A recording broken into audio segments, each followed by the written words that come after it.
and they had booked Skrillex, and this is right as Skrillex was like coming onto the scene. We essentially discovered CloZee through a remix competition in 2012. Oftentimes we develop these defense mechanisms and ways of being that keep us from sort of being a fully realized human being. Then he went on to work for Diplo, and now he's like on salary working for Marshmello. I really love helping people create their dreams and turn those into realities. If you don't know who Jesse Brede is, let me give you a quick introduction. His label, Gravitas Recordings, is responsible for discovering many now major artists early on in their career, helping them get a foot in the door of the industry. He discovered CloZee when she was just a bedroom producer, became her first manager, and booked her first US tour, for which they used his mom's RV, which is named Arvitha. Gravitas is always looking to sign fresh tracks that push the envelope, and they listen to every single demo that is sent to them, so if you're an artist who feels like you'd be a good fit for the label, check the description box for the submission link. Aside from his behind the scenes work, he sometimes enjoys the limelight, as he's opened for Skrillex, Deadmau5, The Glitch Mob, Ganja White Knight, Tipper, Grizz, and a whole bunch of others. In this interview, he recalls exciting stories of helping his peers excel within the dance music scene, his relentless pursuit of personal growth, and so much more. So now that you know a tiny bit about Jesse, it's time to get to know him better.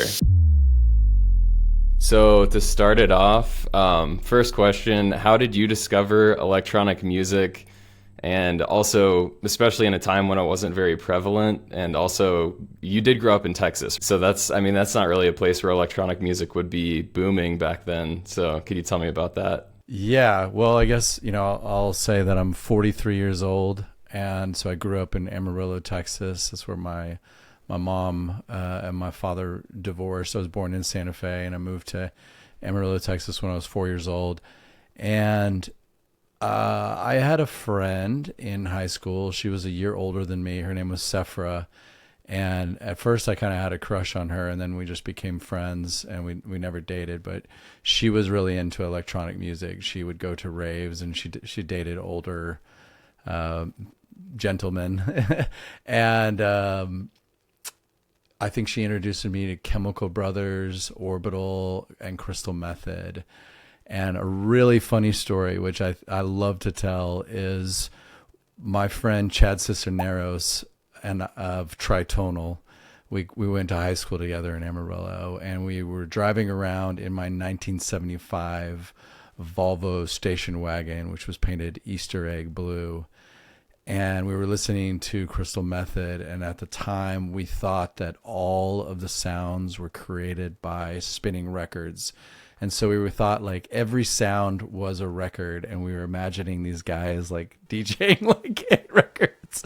And so no, it wasn't very prevalent. And I mean, I think when I moved to Austin, Texas to go to college in 1998 is when I first really got involved in electronic music and started DJing. I bought my first set of turntables and a mixer at 18 years old, and started to learn to play vinyl. Sweet. Dude, that's wild that you went to high school with one of the guys from Tritonal. They were actually like one of the first artists that I ever saw live. Yeah. I introduced, my wife and I are friends with Christina Soto, and she was in the friend group of some people that I worked with right out or during college and right after college. And so she went to Carnegie Mellon College and or something like that. And she moved to Austin, and she was part of our friend group. And Chad and Dave started Tritonal, and they were just making trance music. And at one point, like, Christina was an amazing vocalist, and she wanted to sing, and we introduced her to Chad and Dave, and they wrote some of their first songs at my house. And so it's been a really amazing journey to watch Chad and Dave.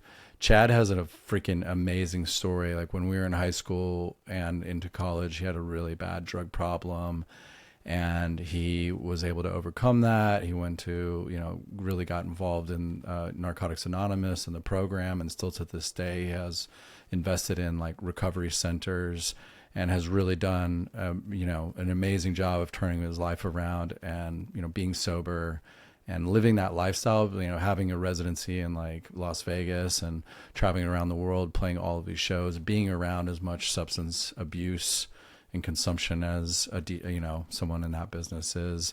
So I'm really proud of him. He's a great person. It's been a really crazy story for our journeys, his musical path and my musical path. Like, he was very in the trance world, and I sort of went into the bass music world, and now things are starting to cross over with their side project and second project, I should say, Prana.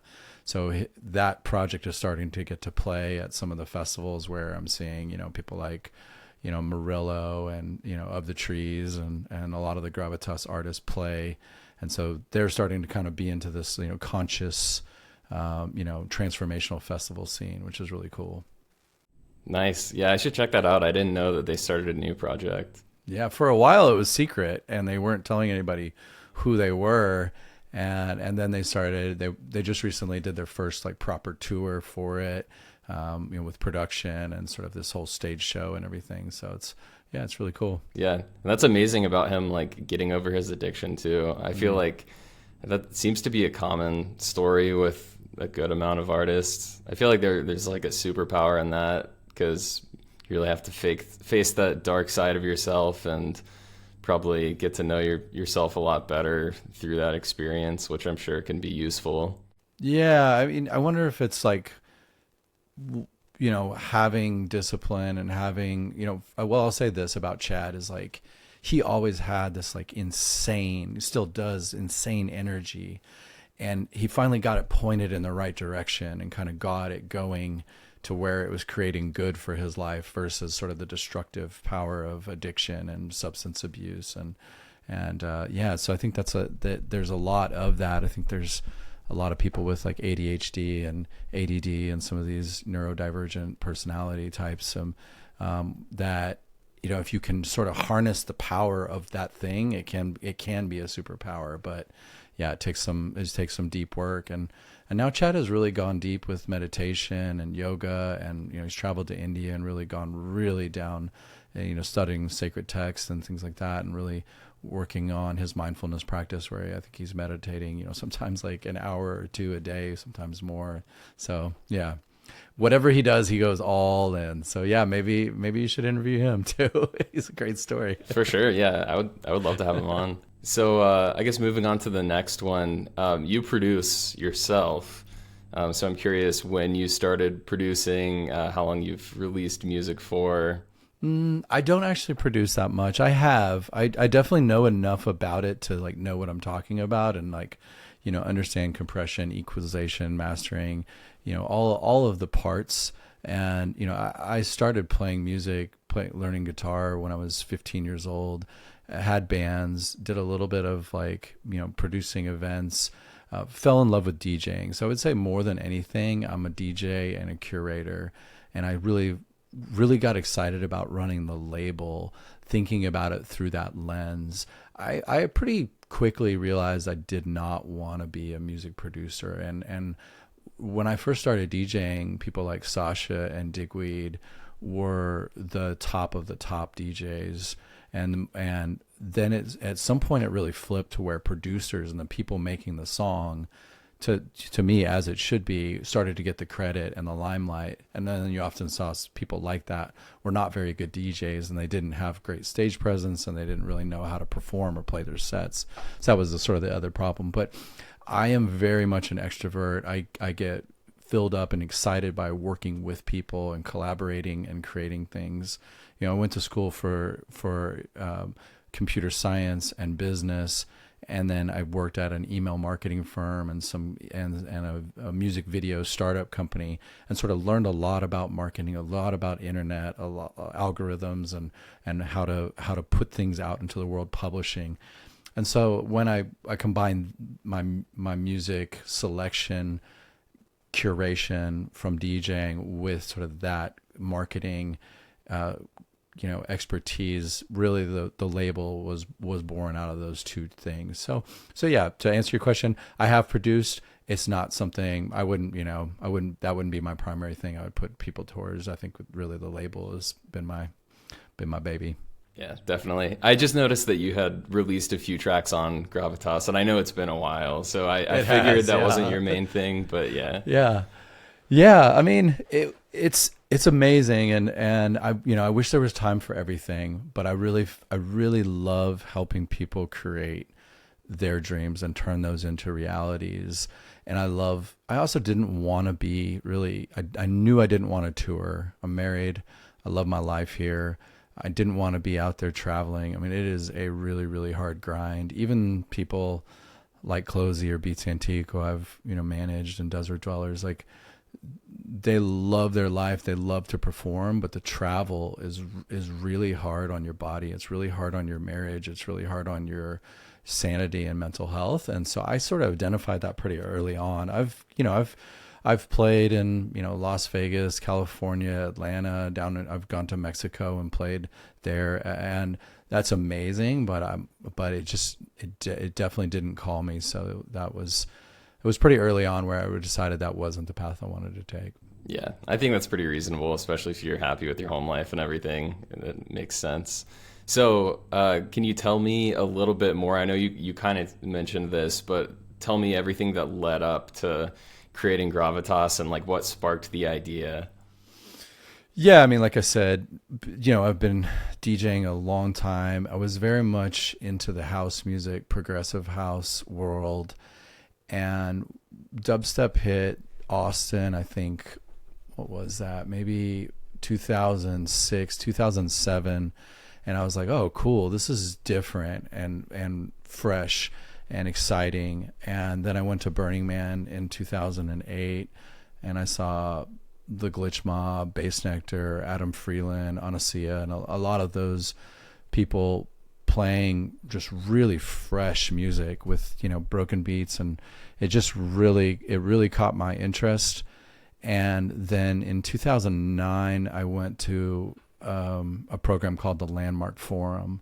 And the Landmark Forum, the first part of that is where you get complete with your past, and you say, like, these are the things that happened to me as a kid, or in my teenage years, that are sort of traumatized me or left me, feeling, not whole, or hurt me. And so then oftentimes we develop these defense mechanisms and ways of being that keep us from sort of being a fully realized human being. We're just kind of living out these same relationship patterns over and over again. So that's the first program. And I thought it was really impactful and really powerful. And the slogan for the program is like creating a life that you love.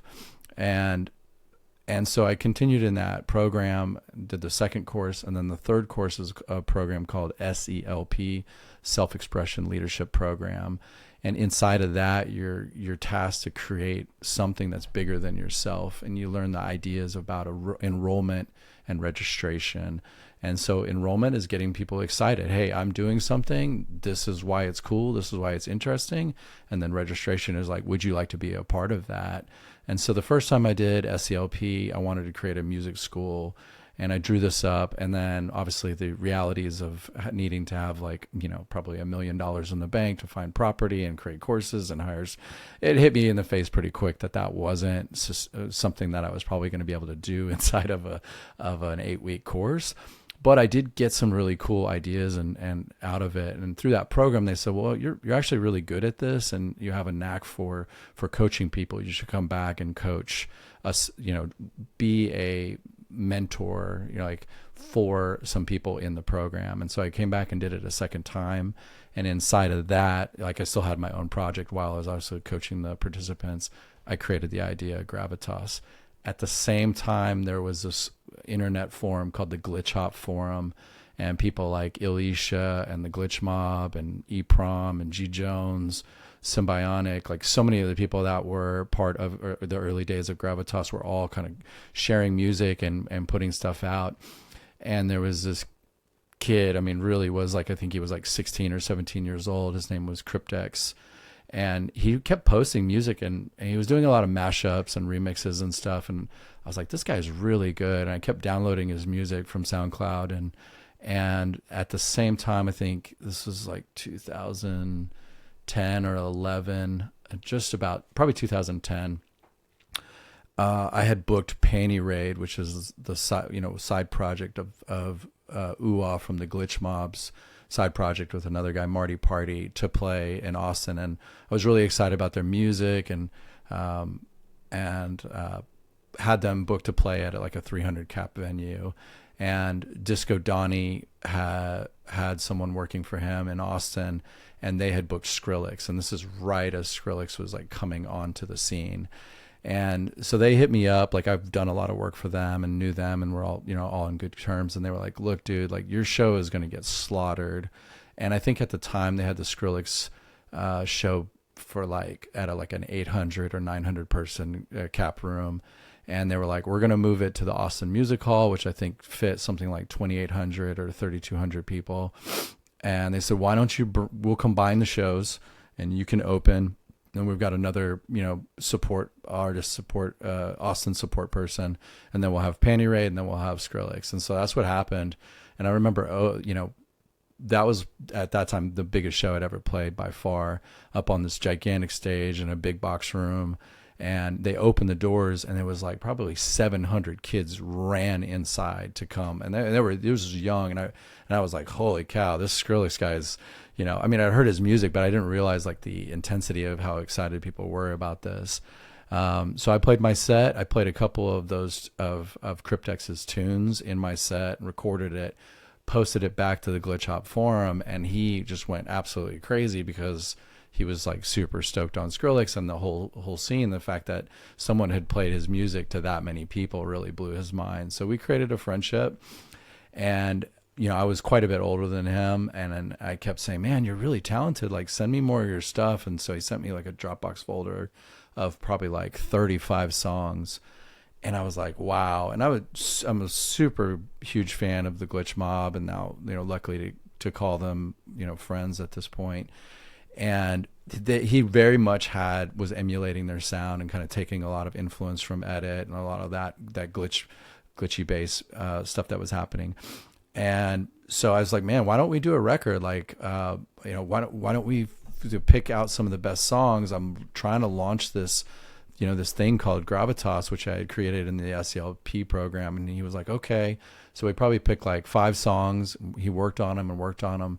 At the same time, I started to kind of gather all of the people in Austin that were DJing and putting out music and doing things. And I was like, why don't we work together? Like, I had been part of a DJ crew before during college called the Semiotics. And, like everybody was pushing in their own direction, and it just nobody was going anywhere because nobody was working together. And so I was like, why don't we all team up and, be this creative collective? And so a lot of people, were into it, and we sat down at my dining room table, and I pitched them on what I thought we could do. And I mean, one of the guys that was there ended up being a VJ for Louis the Child. He has worked with the Glitch Mob. Then he went on to work for Diplo, and now he's like on salary working for Marshmello as his VJ. And the goal really was to give people a start in the industry, a way to get, cut your teeth. And I figured we were all kind of in the same place in our lives where we had energy, we were excited, we wanted to work together. Some people were learning projection mapping, other people were working on production. A lot of us were DJs. We were down to promote, we were down to work. And shortly after we launched the label, Symbionic and I became friends. And I started to notice like what a hustler he was, and how much, how thoughtful and how smart he was. And pretty quickly on, like, I kept just putting out, I had no real rhyme or reason, and I didn't really understand like what I wanted to do with the artwork, and I didn't really have a great ear for mastering. And he had a lot more attention for detail, and I sort of had the finance side of things and the business side of things. And so we made a really good team, and he became the label manager, director, whatever you want to call it. And that really started things. We started to really work together to create the brand and create the vision for Gravitas, and he went all in on it. It was really at a critical time in his career, and I had sort of the leverage built up, and I had a good, good income from my other job, and we kind of really went in on it. We treated it like a business. We treated it like a very serious thing. At one point, we put out, pretty early on, put out a compilation called Neurovation to raise money for charity water. And we've had Edit and Grammatic and Cratty and I think like Killsmith was on there. And like, you go look at that compilation and the names that we had, pretty impressive for an early upstart label. And the way we were able to do that was, one, by doing good with good music. We were like, we're going to raise money for charity. And then we had enough connections to go up to people's managers and be like, here's the marketing plan. Here's what we're going to do. And they took us seriously because we were organized and we had a plan, and we sort of knew what a proper business, presentation should look like. And so, once we had that compilation in our belt and, had released with like Edit and Grammatic, then other people really started to come flowing our way and took us really seriously. The woman who did the artwork for that compilation as well, like, she's gone on to work for Apple and Netflix, and she worked on the last Tool album. Her name is Joy Sue, and she's a phenomenal talent. So it was really about there was sort of people a couple levels above us, but our crew, finding people that were in that same movement where, I think what we would call it like space bass or weird bass or, kind of the evolution of dubstep or whatever. We were all kind of really excited about that and wanting to push the boundaries. And for the most part, not really interested in so much about the money or even the fame, but just really, really stoked on the music, stoked on the community, stoked on, learning about working in the music industry and the business and all of that. Man, that's wild. That's cool that it's not just the musical artists that have come out of that. That's pretty impressive. I should probably do a video on Gravitas, though it sounds like it would be a good one. Yeah, I mean, we've got a really interesting story, I think. I'm so proud of it. I'm so thankful. I have so much gratitude every day when I wake up and I get to work with all of these talented artists. And I look at, the track record that we have with, being sort of what I like to say is being early and often on some really talented people, people like 100 Drums, Ahi, Zingara, we essentially, I want to be careful about my words here, but we essentially discovered CloZee through a remix competition in 2012. Off of that Neurovation compilation, there was a song by Mr. Bill called Chia, and Haywire won first place in the remix competition, and CloZee won second place. And I still laugh at this because I became CloZee's manager all the way up until 2019. Myself and a business partner, dear friend Cole Jones, created Pivotal Agency, which was her management and booking agency for a really long time, and many others as well. And when we were launching her 2019 tour for Evasion, or actually 2018, I was testing some Facebook marketing messaging, and I was testing it on my own account. And I went into Facebook and I saw the first and only message I ever sent to her, which was, "Hey dude," because I thought she was a guy, "you won second place in the Mr. Bill remix competition." And so to have watched her journey, Symbionic's career was amazing. Somato's career has been amazing. Savage's career has been amazing. So like that to me is the goal. Like we're so excited and happy and passionate to help people take their careers to the next level. Everything that I do really in work and business is about helping people create their dreams. That's amazing. Yeah. I'm a huge Savage fan now, by the way. I discovered him through you. And I love his podcasts that he puts on his channel. I watched one about the Law of One, which was pretty mind-blowing. Yeah. And the one that he did with you was amazing as well. So, yeah, big fan of him. Thank you. Yeah, I mean, Donnie is incredibly intelligent and thoughtful, and he's done a lot of medicine journeys. He's been out there in the astral planes, speaking with the aliens and whatnot, and bringing back, the really, really cool vibes, like the way he's bringing, quote unquote, medicine music into electronic music and weaving that in a really special way. I'm so excited to work with him, and he's really authentic, like I think that that's one of the things that has been such a cool experience and lesson, is just to see these different artists and have their different, their brand and their flavors and the way that they present their music. And his is so refined and dialed that it's really cool to see. Yeah, definitely. So I was going to save this question for the end, but since we kind of already mentioned this, you were talking about Donnie working with plant medicine and things like that. Yeah. And you have had those experiences as well, correct? Yes, I have. Can you tell me more about that? Yeah. Well, first, I mean, these are happening in places where it is legal to do this. So I just want to state that. And yeah, I've worked with some people and really experienced, ayahuasca ceremonies being the primary thing that has been, there's been a few things in my life that have been life-changing experiences, and that's been one of them. And, I guess I'll say this. My mother passed away in 2022, and there's a couple ceremonies before her passing and after her passing that have helped me to process the deep,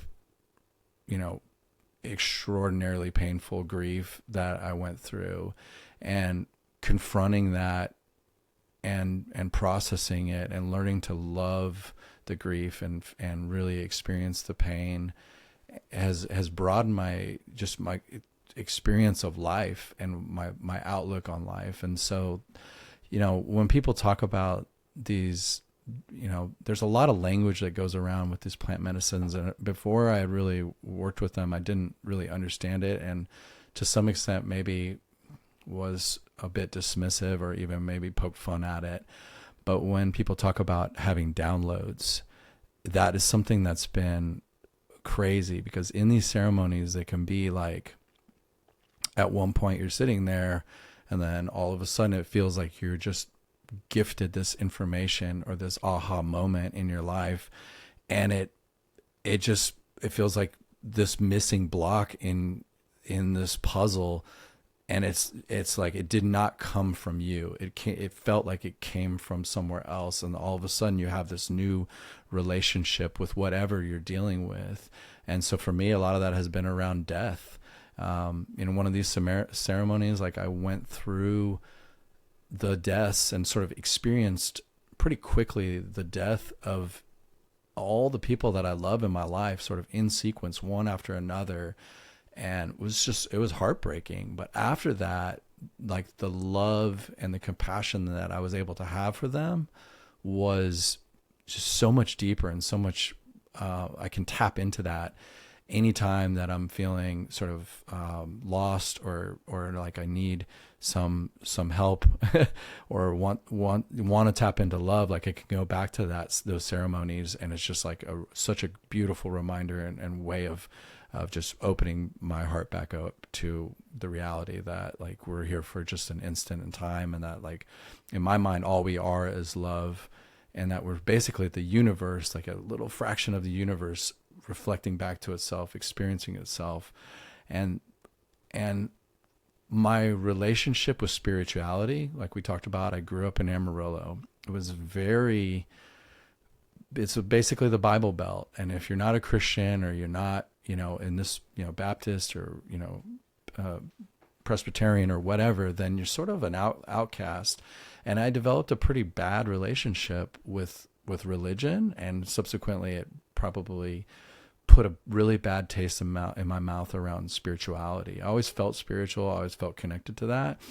Through these ceremonies, I've actually really reconnected with my own spirituality, my relationship with life, my relationship with death, or my relationship with God or source, and feeling like that is my own, right? We all get to have our own relationship with those things, and really defining that for myself and what that means for me. And so that's been really powerful. I will say too, like this is not for everyone. I'm not in any way recommending it.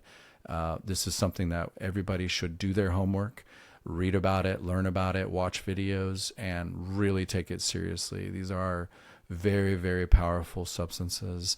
And if you have any sort of, if you're on any sort of antidepressants or had any history of mental illness or anything, you should be very, very, very, very, very careful with this. So this is not an endorsement. This is not advice. It's just my own personal experience. Awesome. Yeah. So what was that like going from Amarillo to getting to the point where your mind changes, where you even learn about these substances in the first place, and then what changed your mind on everything? Well, I will say in high school, I definitely experimented with psychedelics, and both my parents were hippies, and my dad would openly talk about some of his experiences in the 60s. So it was not a foreign thing. I've pretty much experimented and consumed psychedelics since I was about 15 years old, which again, I do not recommend. I think that is way too early to start playing with those things. But yeah, I'll say that there were some powerful moments there. I think that's too early. I don't even think I knew enough about myself yet to start to do that, but it did open me up. When I started to experiment with psychedelics in high school, I got really excited about science. I got really excited about math. I started to want to write. I started writing poetry. I started writing music. I started getting a lot more creative. I think I started to tap into both sides of my brain. And I think a lot of the things, self-imposed limitations that maybe I had at the time started to evaporate, and I could just imagine a future, imagine a world and then start to create it. One of my mantras for life is just to write a good story. And I think of when I'm going to go do the next thing in my life, I think about how would I feel about that when I'm on my deathbed? How would I feel about that if I died tomorrow? Would I be proud of this life that I've created and this life that I've lived? And so that's one of the biggest questions I ask myself when I go. And I think that I discovered that question. I saw that in some of my early psychedelic journeys. I was like, moving to Austin was a pivotal moment. The community here, going to college with other people that were like-minded, had a huge impact on me. And having a crew where we were all listening to electronic music, sharing music, putting on our own events, and really being part of this larger community, the Austin music scene, a whole was a beautiful thing. Amarillo is a pretty regressive place. There's a lot of bigotry. There's a lot of sexism. There's a lot of, homophobia, racism. I mean, just outwardly, like just, it's gotten better, but people use, the F word and the N word there. And it just, I never could deal with that. I really had a hard time with that. When I got to Austin, I felt like I found my people. I found like people that I could really relate to. And that was really powerful. Yeah, that's incredible. So that's probably enough for the psychedelics right now. I don't want to go like too far off on a tangent there.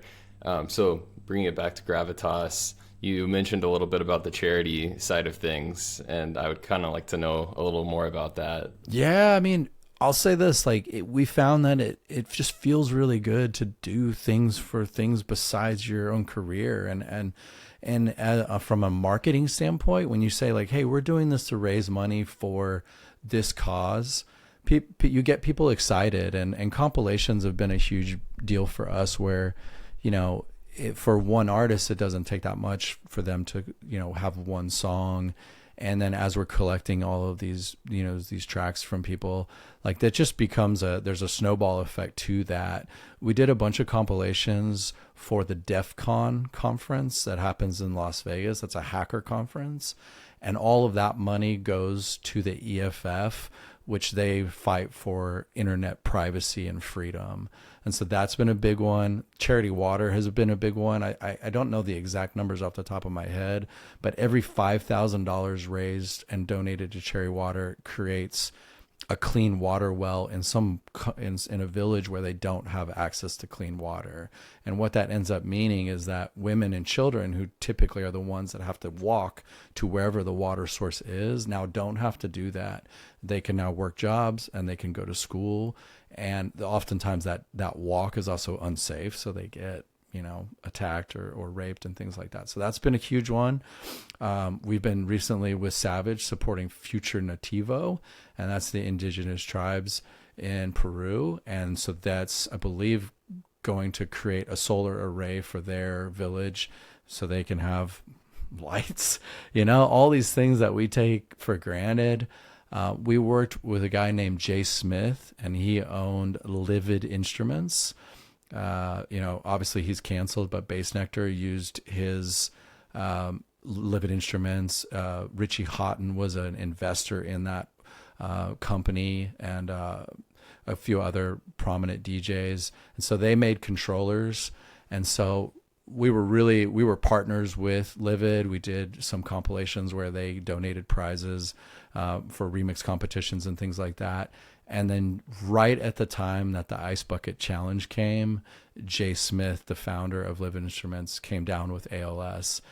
And it was right before the Ice Bucket Challenge. And then we decided, hey, he created a charity called Every 90 Minutes. And then we were going to create a charity.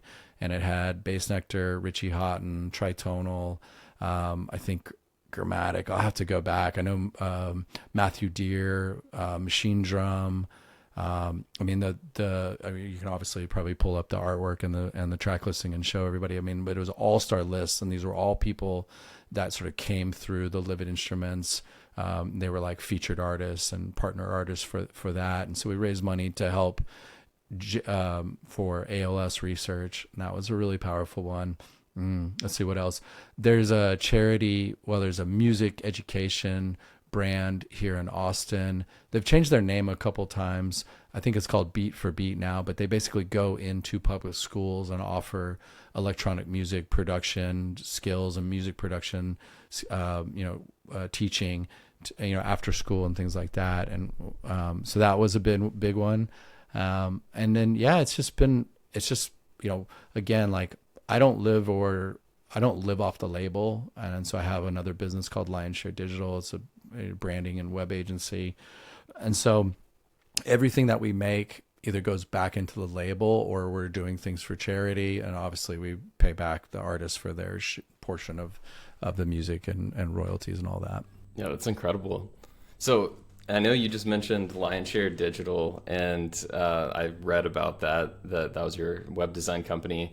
And I know that the logo for Gravitas is a lion. So what's going on there? I just I feel very strongly about that. The LionShare Digital, that was more just like the name of the company. I was just finding something that made sense.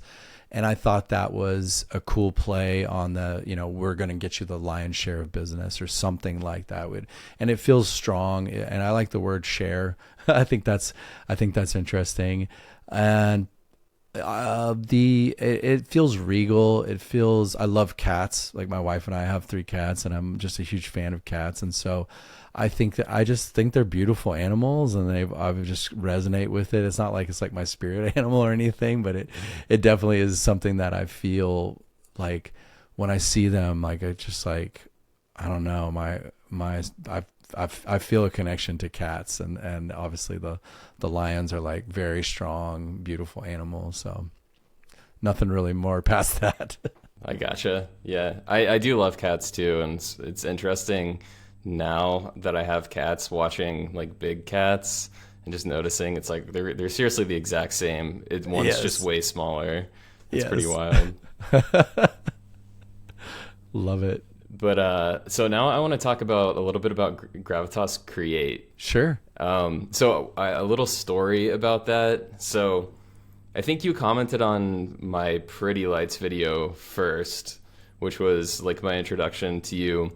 But I realized that I have a serum sample pack, which I must have downloaded this like a long time ago. But it's from Gravitas Create, and that blew my mind. I like noticed that the other day. So yeah, I'd be curious to know more about that. Well, I think this is a good question. This is a fun question because when I was in the SELP program and I was drawing up the idea of Gravitas, I had sort of what I would say the pillars of the music industry. It was like music, licensing, merchandise, events, and then at one point I was like education, and I got really excited because my mom was a college professor and a teacher and a therapist, And I resonate with that. I love to teach. I love to help people.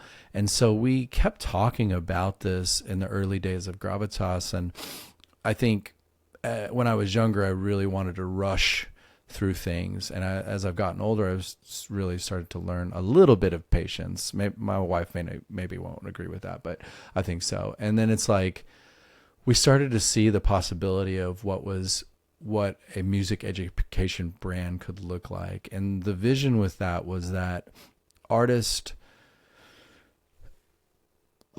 I'll say it like this, we saw a lot of really cool stuff happen from the remix competitions. We discovered CloZee. We found all of these great artists, and it felt like, wow, this is like the best A&R you can do for a label. This is the best way to discover new talented musicians. And I also thought of myself and some of the early people of Gravitas as like the people doing these remix competitions. They're sort of oftentimes the central node of communities around the United States or around the world. Those are the people that are hustling, that are learning, that they're doing the production. They're the opening DJs. They're the promoters. There's right? And the people that are there, they want to work, they want to learn, they want to do stuff. So we thought that by creating an education brand where primarily we could do sample packs and stems, music music coaching, you could have one-on-one coaching and then eventually courses. We thought that was going to be a really interesting thing. I also helped Il Gates create the first sort of iteration of his producer dojo, which he called the Il methodology. And so he had done this course, but he didn't have a way to show it, and we ended up building him a WordPress website, WooCommerce website, where you could purchase access to the videos, and he did extremely well. And then I ended up also helping Vespers, which he has a music production company called Warp Academy. He's up in Canada, and so we helped him with that. And then eventually, became friends with Mr. Bill and sort of saw what he was doing. And so all of that influenced what we wanted to do with Gravitas Create. But obviously we're a label, and so we thought, well, what can we do with this? And I think at one point we started asking people on Twitter, sort of in DMs, like, are you a producer or are you a music fan? And like 50% of the people that responded to say, yeah, I also make music. And we just thought, well, this is beautiful. This is what we've got to do. And so from a marketing standpoint, we thought if someone does an EP and then they give away the stems for a couple bucks or allow people to download some songs, if you're doing a remix competition for someone, you spend a day or 3 days with their music, like you will never forget that artist. You will never forget that song. And so we just thought, when we talk about engagement and social media and all of this stuff, like that's the best thing you could ever buy, is like someone spending 3 days with your song, listening to that bass line or that synth or that melody over and over and over again. You're never going to forget that artist. And hopefully you'll, learn something from them. And it just really creates that full circle. Like I think that one of the things I'm most frustrated about with Spotify and Apple Music is there's no community. There's no community aspect. You cannot send an artist a message. You can't leave an emoji. You can't give, I guess you can tip them. They have that weird thing, but it's like so one-way communication. And I like YouTube. I like Bandcamp. I like SoundCloud. You can at least have a little bit of a dialogue with your artists, with your people that that you're a huge fan of. And I think that's what's really missing. And what's available and an opportunity for us in the music industry is to create that community, right? When you think about Discord servers, I think Bandcamp has done a fantastic idea, a fantastic, job of allowing artists to have a direct connection to fans. At least you can directly message everyone that has signed up for your list. Look at what Facebook has done. Like Facebook has never even allowed you to upload your own music and let people listen to it there. And they really took the space of MySpace. MySpace, you used to be able to, that was the prominent thing. You could have your music where you could discover bands and connect with them. And so I think there's still a huge opportunity. I'm very frustrated with Spotify for not taking that seriously, not taking the relationship that artists have with their fans and fans have with artists, and honoring that and giving us tools and systems to allow some type of dialogue. I mean, the challenge, and I'm sure why they haven't done it, is everything turns into spam. Everything turns into, how do we keep kids from, getting predators getting after them, and so on and so forth, all that stuff. It's a nightmare to moderate. I get it. But there's definitely something. I mean, I think you think about Discord. I mean, that's a great way for artists to do that. So yeah, I mean, that was the vision with Create, was to have a full conversation with the music and the art, and to let people get their hands dirty and play with it and really have fun with the music and make it their own. It's a remix culture. Like, you think about what makes electronic music beautiful and powerful is we can take any of the world's genres and styles and things that are happening and pull it in and make it our own thing. You see this like electro jazz or, these new things happening all the time. And it's like, it's so amazing what can happen with electronic music. So that was the vision. Yeah. I do think the community aspect is important. And I do wish that Apple Music and Spotify had something more like that. It stinks that SoundCloud has kind of gone downhill a bit, because those were like the golden days in like the mid 2010s or so. Yeah. It was so like interactive, and I found so many artists on SoundCloud. And it's my fault for not using it as much anymore, but I feel like a lot of people have kind of ditched it. Yeah. I mean, I would say, I think the repost function really, really messed things up. And, we resisted it for a really, really long time. We are part of some repost chains. It's sort of like, I don't know, at this point, I don't think we're, it's not going to change anything whether we do it or not. So, but yeah, I agree. I think at one point they were in very, very bad state, and they were probably just about to go out of business. I think they have recovered a bit. I think they do at least remember who their actual customers are. The fact that I or you or whoever artists pay them X amount of money to upload our music, like, they should take that really seriously and make that the tools for artists, right? And they started to try and want to compete with Spotify and Apple Music, and it's like, guys, that was never the business model. Like, you are a creator's tool. You are a Patreon. That would be another one I would say. Like, Jack Conte, I believe, is the founder of Patreon. If you follow him, if not, I would absolutely suggest that. Like, he is a wizard. He's a genius. I love his approach to what's available to us as creators at a whole. I mean, even yourself as a YouTube personality, you look at how do we bring in people into our community, into our ecosystem, have there be some level of monetization? How can you exist and share your art and share your knowledge in a way that makes sense for you and the fans, and really kind of get middlemen out of the way? Is really, the more of that, the better. For sure. Hopefully that stuff will start to change in the future. But we'll see. I do feel like there are kind of like two different types of artists. You've got not so much in electronic music maybe, but I feel like you've got those pop artists who have a thicker wall between them and their fans. Mm-hmm. And for them, I think the current system might work a little bit better. But for those smaller artists, that interaction, I think, is crucial. Yeah. Yeah, absolutely. Absolutely.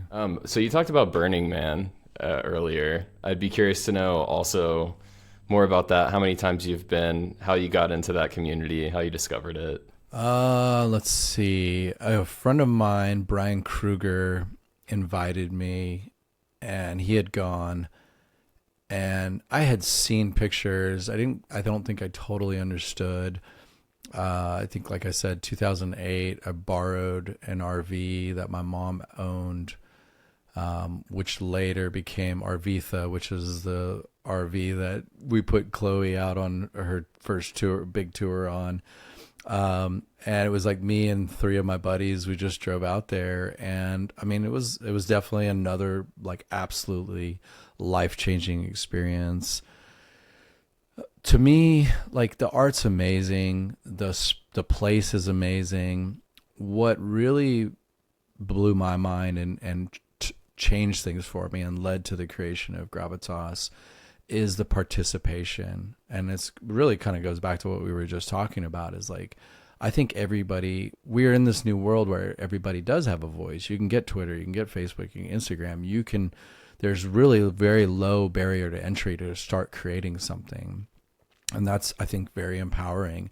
And that's the upside of that. And for me, coming out of the club culture of Austin and creating events and kind of going into clubs and looking at the DJ and everybody sort of facing one way, versus the experience of being at Burning Man where everybody's dressing up, there's no money, you never know what's going to be around the corner. The most ridiculous thing, art cars and these insane art pieces, and people are just doing it for the love. That was life-changing. The fact that everyone, not everyone, but most everyone is participating and bringing something to the party.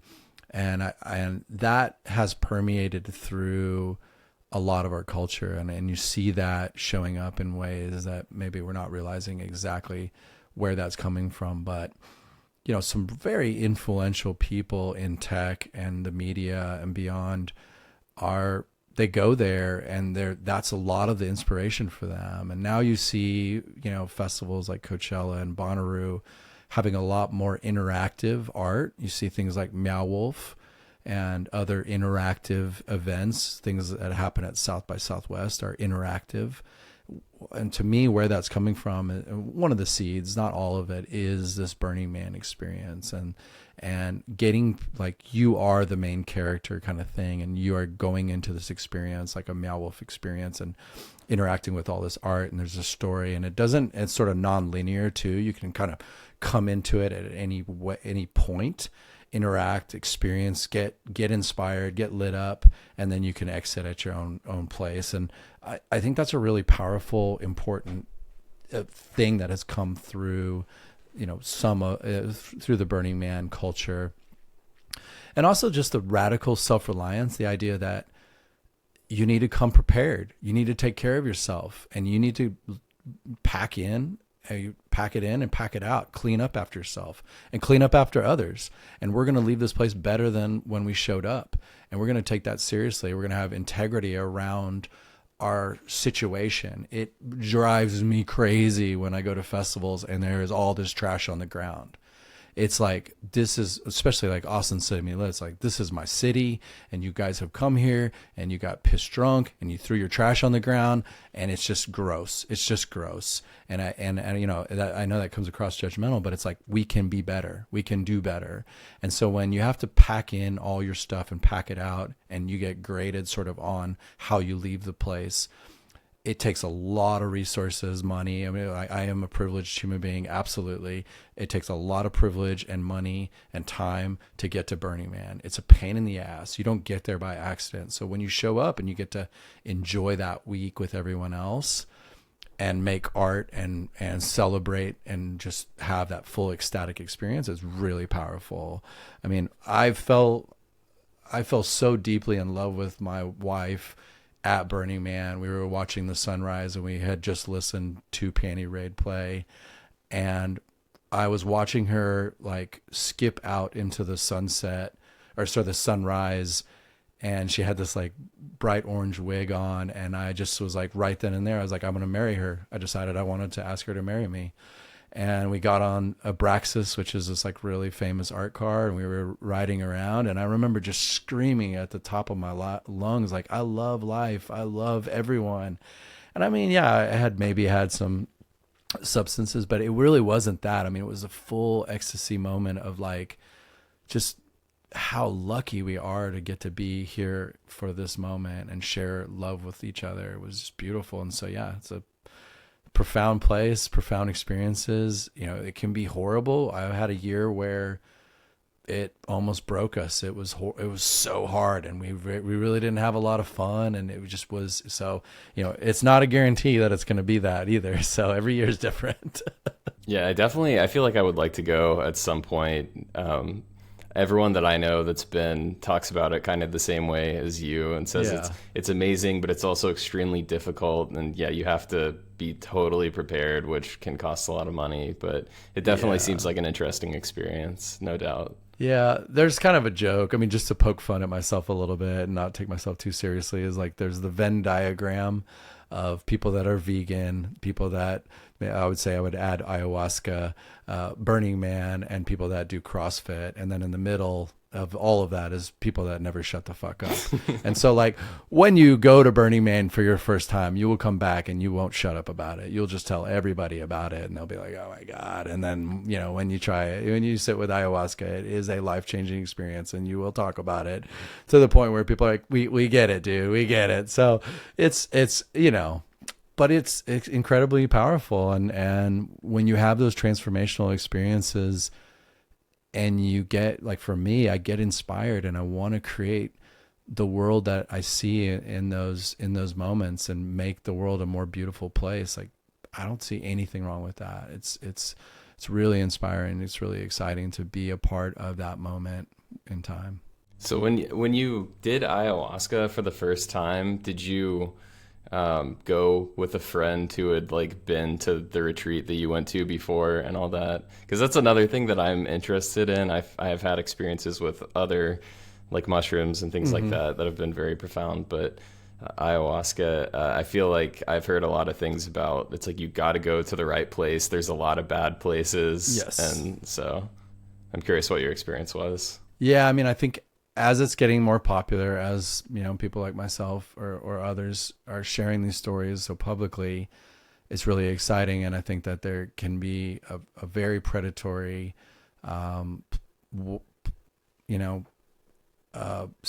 ecosystem around it. They can be really expensive, and it can be really, there's a big commitment, right? So I think you should be invited from somebody that you know that has sat with the people that are producing, creating the event, and those people should be trained. They should have had some real training. These are very ancient traditions. These are, cultures that have discovered ayahuasca, and when they're asked how they learned about it, they tell people the plants told us, right? So to create ayahuasca in itself is a process, and how people came up with that is like amazing. And then for multiple different indigenous tribes to know and learn about that together is, I guess what I was going to say is that the multiple different indigenous tribes have come up with, learned how to create ayahuasca, and then the ceremony itself with the icaros, which are the songs that the cumanderos sing while performing the ceremony, like they've created those over and been handed down for centuries, right? And so this is a very I would say sacred ceremony. And so there's that part of it, and then there's sort of this new technology, this new world of understanding how psychedelics affect your brain and the neuroplasticity and the ability to form new neurological patterns in your brain. So both of those things are happening, right? And I think right now in Western culture, we're so disconnected from our community, from our tribe. Like all of us just live in a house or live in an apartment with maybe our partner or roommates. And it's very rare for us to kind of sit by the fire and bare our soul and grieve or talk or share or bond or fight or whatever we need to do. And so there's this lack of community and lack of connection. And I think that's why so much of the electronic music world and the psychedelic, space are sort of overlapping, is we're looking for the same thing in both of those things, is that community, the ability to let go, be free, and be who you want to be, process all of the stress and challenges that we go through in our lives on a day-to-day basis, and how hard it is, right? And it feels like it's getting harder every day just to pay rent and make ends meet. And all of that, what's all that for? Why are we doing all of this? What, we don't need more things. What we need is more love. We need more friends. We need more loved ones and shared moments together. And so, those ceremonies are a technology or a recipe, a formula for making that happen. And when you're under that influence, and then the next day, right? These ceremonies are often 2, sometimes 3, 5, 7 days of that. You're to some extent reprogramming yourself. You're really opening up your heart. You're opening up your mind.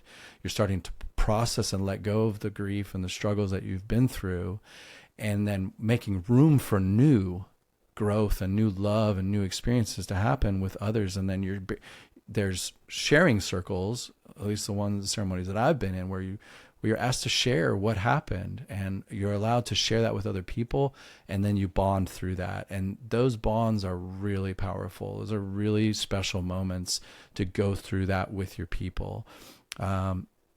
So yeah, I think I hit on your question a lot. I mean, this is a very, very rich topic. So yeah, no doubt we could talk about it for hours, but I think that was a good answer. So I guess we can start to wrap things up here. I do have a couple more questions, and this also ties into ayahuasca, sort of. Okay. So do you have any daily practices or anything that you feel keeps you like on the right path, or like living in alignment with your true self? Sure. Yeah. I mean, the number one thing that I practice is gratitude, right? So every day I write down 3 things that I'm grateful for. And that has been so powerful. And I will say that, and I have an interview with Tony Moss coming on my podcast. My podcast is A Path Unfolding. And we sat down. So Tony is someone that is a ayahuasca practitioner, and I've sat with him. He's a leader of Bird Tribe, and he has a song called Grateful. And that, I mean, to me, is waking up in the morning and practicing gratitude, even just for this breath, or clean water, or just a home, or the loved one next to you, and thinking about that and priming yourself in that positive mindset has been so rewarding and so powerful.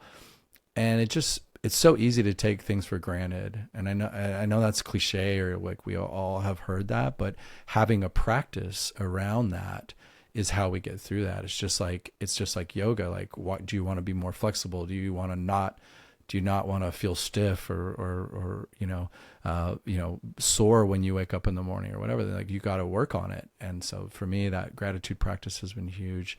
I'm not on my meditation game right now currently, but in the past, daily meditation has been something that's been absolutely game-changing for me in a stressful time, in a time where I really feel like I'm not grounded.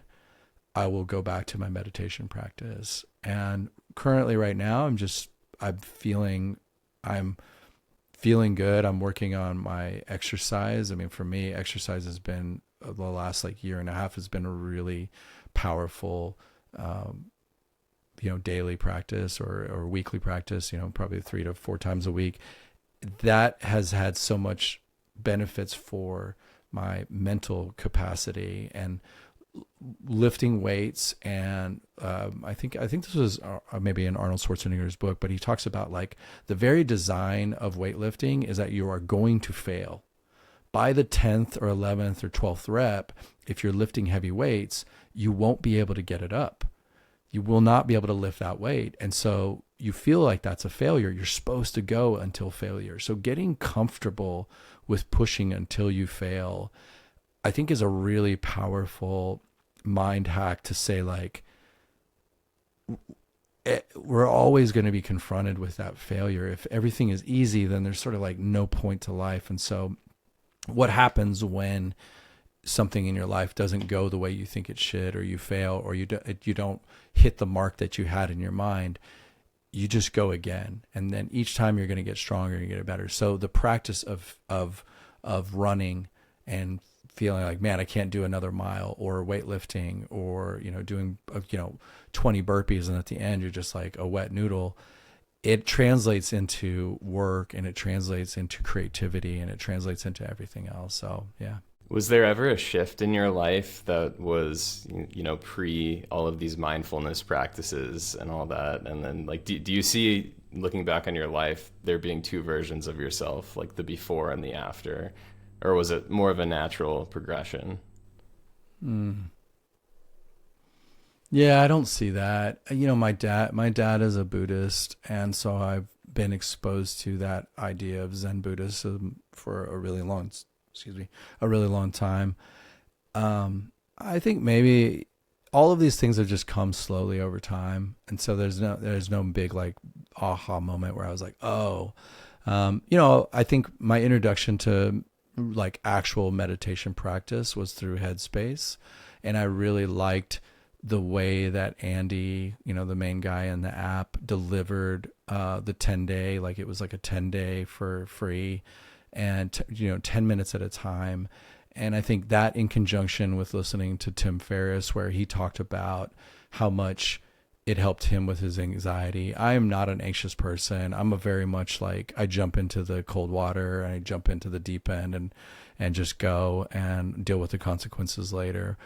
But I did recognize like what an effect it had for him and other people that I knew. And so, yeah, as I started to really engage with Headspace, it opened things up. I could see that patience. I could see, I can be reactive. I can be emotional. I could see that I could take the pause before saying that reactive emotional thing. And a buddy of mine says, like, don't say the first thing that comes to your mind. Say maybe the second or third. So the hack is really to take a breath, have some breath, connect with your breath. If you're in an emotional moment in life, and take a step back, zoom out, see yourself, right? See yourself through that third person view, and be like, whoa, you're about to go crazy, bro. You're about to, you're about to mess things up. So I'm certainly not perfect. I don't claim to be. And sometimes my emotions get the better of me, for sure. But having that mindful practice did allow me to have a little bit more control over some of those reactions, and also be able to see like, we're all constantly telling ourselves a story of what reality means. Like, this is what this means. This person said that, and I think that they mean that they don't like me, or that they don't want to hang out with me, or that they think I'm stupid. So much of that is an internal dialogue. And so you start to, through meditation or mindfulness practice or exercise or whatever, art, creativity, you start to observe yourself from that third person, and you can see those stories. And sometimes you can start, right, to reprogram those. What does your self-talk look like? How negative, how positive is it?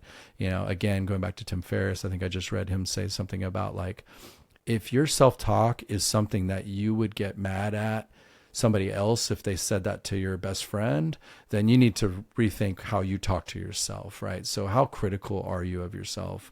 And I don't have a lot of that. I'm a fairly confident, straightforward person, but sometimes if I fail, I can hear those loops that, man, you suck. You should have done better. Like, why are you so stupid? Like, and you can start to like, yeah, I'm going to put a pause on that. I'm going to try and just be like, you tried, you did good.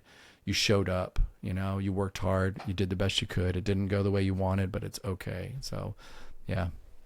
Nice. Yeah, I think meditation's great. I started in, I think, 2016, and I haven't been the best about staying consistent with it, but it's definitely something I'm always returning to. And it's funny you mentioned Tim Ferriss, because that's actually how I found out meditation was even a thing, was his book, Tools of Titans. I read through that, and I noticed that probably, 70% of the people in there were like, oh yeah, I meditate. And also psychedelics, it's kind of how I found out about that too. And Justin Brede, I don't know how you say his last name, from the Glitch Mob. Yep. So I thought that was cool, seeing him in there and learning about all those things. That's awesome. Yeah, Justin's great. On the meditation tip, this is like real science, right? So consistent daily meditation, they have shown that people in like elderly people, let's say 65, 75 years old, are able to generate new gray matter in their brains. So the fact that you can regenerate your brain matter by consistent meditation should say a lot right there, right? And that comes from the consistency of it. And so I think it is really important to be consistent when you are doing it. One time is not going to change you, but 30 days consistent. Tim Ferriss recommends 20 minutes in the morning, 20 minutes at night. I'm generally a 20 minutes in the morning kind of person, but that really gets your brain starting to really open up. And that's where they talk about that neuroplasticity, where you can start to form new connections. As we get older, it gets harder and harder for your brain to form new connections. And both psychedelics and meditation assist with that. Yeah, that's pretty incredible. I try to keep up with the research on all of those things, and it's very interesting, like just seeing how that affects the brain. And I wish more people knew about it or that it was talked about more. But it definitely is growing, but it's certainly not commonplace, I suppose. Yeah, I feel like we're in a renaissance time right now where we're seeing, hopefully we can get all of these laws passed and everything descheduled and whatnot. And it's great to see a return to the use of MDMA and psilocybin and ketamine in a clinical psychology setting where you have trained people and you're doing the work before and after. I did want to talk about that in terms of regards to ayahuasca is, you should be doing work after these experiences. Burning Man, any of those moments, journaling and writing down what came up for you and what happened is a way to cement those moments, a way to learn those lessons, right? So that's a big part of that. So when people are doing these assisted therapy, it's really important, one, that they're with a really great person that's trained and knows, because they're just in such a vulnerable state. But for instance, like people with PTSD, from what I understand in those moments, right, they're going back to those traumas, but they're in this very malleable state. And the way that memory works is when you have a memory, it basically comes out, and then you can it rewrites to your brain. There's a new impression that's left. And so you're taking these really traumatic memories and you're in this very open, vulnerable, loving, heart open space. And then you're rewriting it back without all the damage and the pain. And so you still have the memory of that happening, but it's not so psychosomatic. It's not such a you are under threat. Your heart rate doesn't race anymore. You don't go into this fight or flight state when that comes up for you, which is really what that PTSD is, I think, is about. Again, I'm not an expert, but that's what my understanding of it is. Yeah, definitely. I think it's, there's a lot going on in the subconscious. And so it's all about rewriting those patterns. Totally. So I guess we can kind of close it out here. I apologize that we didn't talk more about Gravitas. All right. But I mean, I think you hit on a lot of the major topics that I wanted to talk about anyways. I had a lot of questions about it, but you were kind of knocking them off, just going down the list. So I guess to close it out, do you have any words of wisdom to share? Doesn't have to be music or business related or anything like that. It could just be anything you've gained over the years that you think would be important to pass on. I just want to encourage people to go for it. Try. Do the thing that you've always wanted to do. Don't wait. Don't let paralysis, or analysis by paralysis kill you. Perfect is the enemy of good is another thing that I hear is it has to start somewhere. Like I said, I just launched my own podcast and the first couple are pretty rough, and maybe even the last one was pretty rough, but I'm getting a little better each time, and I'm learning and I'm growing. And that's how we were when we launched the label. The first couple of releases were not great. The artwork was not great. The mastering was not great, but we're showing up and trying. So try, participate, be part of the community, create whatever excites you, learn more about it and dive deep. And there's so much available to us, and there's so much opportunity out there. And what I've found to be really great for myself is when, like I talked about, I have this degree in computer science, and I also am a DJ. And when you find those things that overlap, if you have a passion for this and a skill for that, try to find out where they intersect. And that's where some really cool stuff can happen. And like, I would say, and it seems like you are this way too, I'm a little bit of a polymath where I like to learn about video editing. I like to learn about DJing. I like to learn about websites. I like to learn about marketing, and I like to read. I like to learn. I like to try stuff. And again, kind of going back to Tim Ferriss, is like, you can get pretty decent at things pretty quickly. You don't have to be a master. You can learn it. And then once you get this like toolkit of stuff in this world, then you can start to do some cool things with it. And inside of those projects, you're going to get better at each one of those skill sets as you go. And then you start to do that. And then you start to become more of a master at each one. So I guess the lesson, or the thing I want to encourage people to do is like, come, participate, play, create stuff with us, and be part of the community, show up and support people. And, you'll create whatever it is. It could be, creating clothes or fashion design, or creating artwork for festivals, or painting or drawing, or whatever gets you excited. I think that's where, if you have the luxury to do that, it's so great, versus right, scrolling on social media or passively watching the world go by. Be an active creator in your life.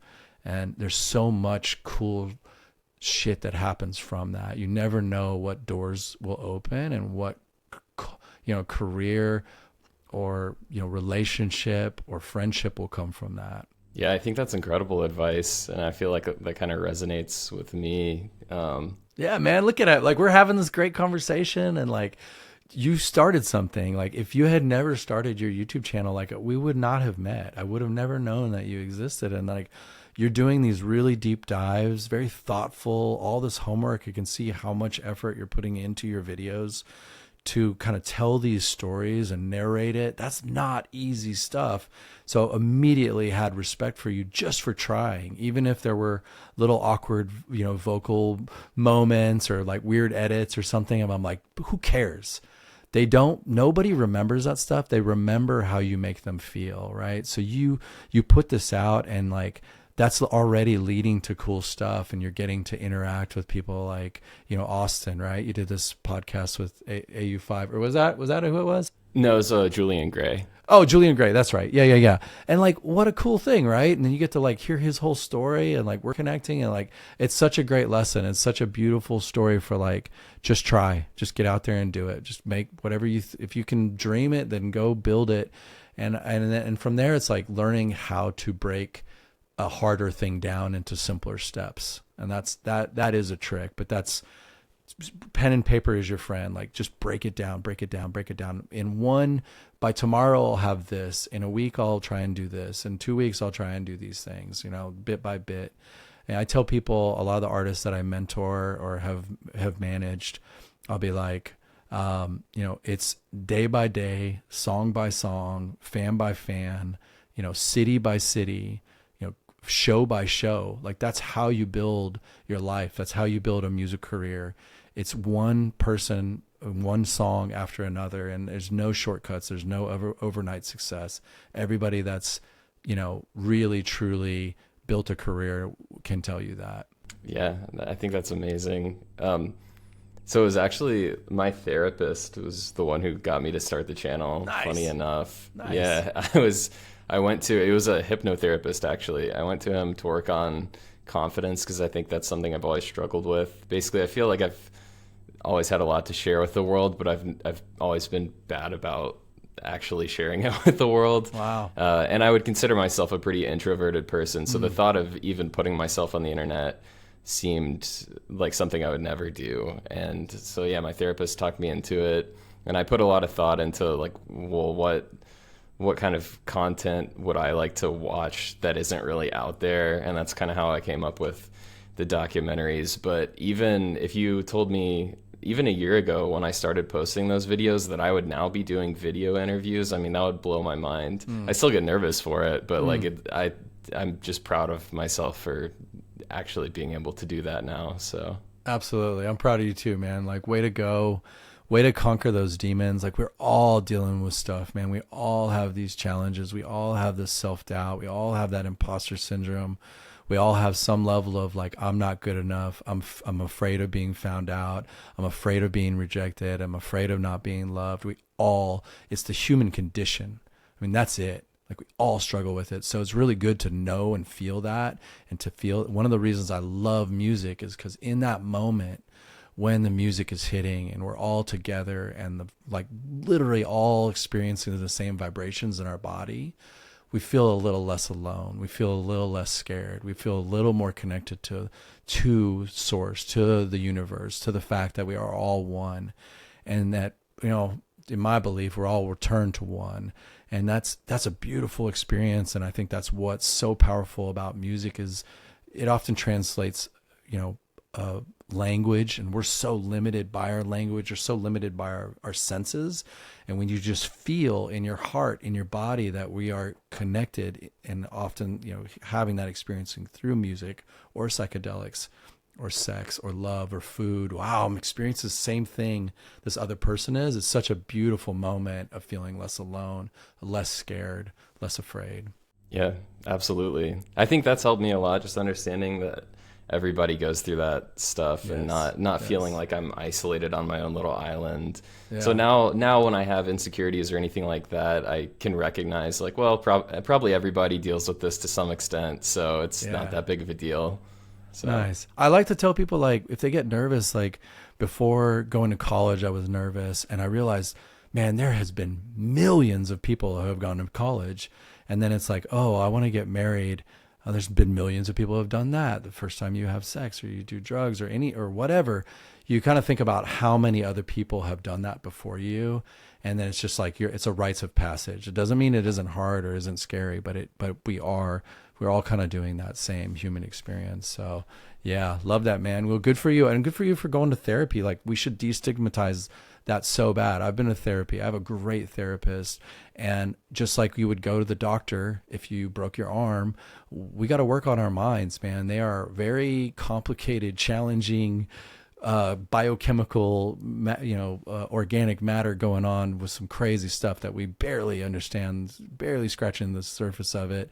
So good for you for tackling that. And that's brave, man. That's brave. And we should really respect people that know enough to say, I don't know all the answers. I'd like to get some help with this. Yes. Yeah. I think just getting to that point where I recognized like I could use some help, basically, I think was a big breakthrough. Yeah. I feel like it's important to learn about yourself and have grace and like forgiveness for yourself. And then you'll be able to extend that more to other people. And wonderful. Your podcast doesn't suck, by the way. I know you said the first couple episodes, but I think your podcast is really good, for real. I've seen a few of them, and I think it's solid. I appreciate it. Everyone should go check out A Path Unfolding. Thank you. It's a great podcast. Thank you, man. I appreciate it.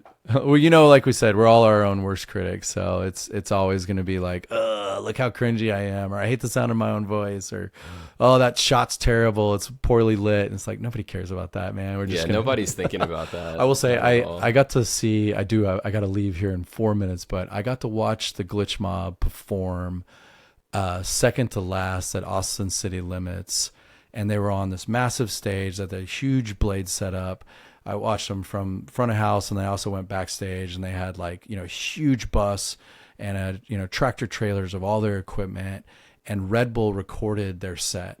And when they were done, we all went onto the bus and we watched what they just did on the Red Bull channel. Like, they were playing it like a restream or whatever, playing it for whoever was watching the Red Bull channel. And they started picking themselves apart and being like, oh, I messed that up. And I was like, wow, like, you guys are my musical heroes. You're so talented. It's so amazing. And they were right there picking themselves apart, being like, oh, we're not good enough or whatever. And we should fix this and do that. And that was a really crazy lesson to see who I think people at the absolute highest level, still being like, this should be better, and not really going like, we killed it. Like, how many people had so much fun and it was a beautiful experience. Like, they were just, so I think it's really important to celebrate your wins and not sweat the small stuff too much. For sure. Well, anyways, I appreciate you doing this interview, man. I think this was great, and I think it turned out a lot better than I expected. So hopefully people enjoy it. All right, man. Well, thank you for having me. Keep doing it, brother. Thanks, Talk man. soon. All right. All right. Bye. I'll see ya. Be sure to check out Gravitas Recordings, and like I said at the beginning of the video, if you're an artist, Gravitas listens to every demo submitted, so I'll have the demo submission link in the description. Jesse also has a podcast called A Path Unfolding where he chats with a bunch of different artists, and it's definitely worth checking out. I've listened to quite a few episodes myself. And one last thing, if you're new to the channel, feel free to subscribe. I post artist documentaries and interviews just like this one. If you made it this far, I really appreciate it. I hope you enjoyed the episode, and thank you for watching.